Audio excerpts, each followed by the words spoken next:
मावा कुल्फी बनवण्यासाठी कढईमध्ये अर्धा लिटर फुल क्रीम दूध घेतलं, त्याला एक उकळी काढून घेतली। त्यानंतर त्यामध्ये 4 ते 5 चमचे साखर घातली, फ्लेवरसाठी विलायची पावडरही घातली आणि एक चिमूटभर मीठ न विसरता घालायचं।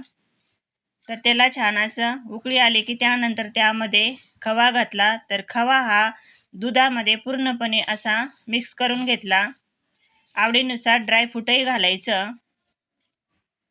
तर साय ही कढईच्या कडेला जाऊन बसते, तर उलथण्याच्या साहाय्याने सर्व साय काढून ती दुधामध्ये मिक्स करत चालायचं आणि दूध हे अधूनमधून असं ढवळत राहायचं आहे।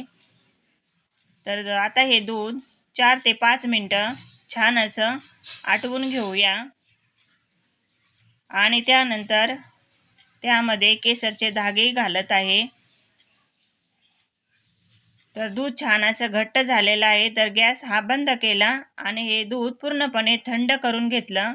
तर तुम्ही टेक्स्चर बघू शकता किती छान असं ते घट्ट झालेलं आहे। तर ते ग्लासमध्ये असं भरून घेतलं।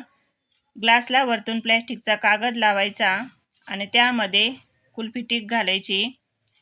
तर याच पद्धतीने सर्व ग्लास भरून घेतले आणि काही मटके होते कुल्फीचे, त्यामध्येही ते बॅटर भरून घेतलं आणि रात्रभर फ्रीजरमध्ये ठेवून काढून घेतलं।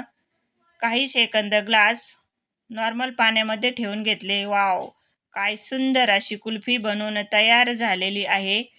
तर या पद्धतीनं तुम्ही घरीच अगदी परफेक्ट अशी मावा कुल्फी नक्की बनवून बघा।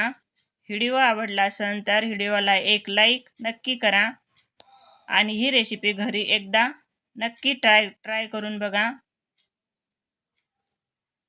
तर चॅनलला जर सबस्क्राईब केले नसेल तर चॅनलला सबस्क्राईब करा। पुन्हा भेटू असाच एक नवीन व्हिडिओ घेऊन। तोपर्यंत मस्त खा आणि स्वस्त रहा। धन्यवाद।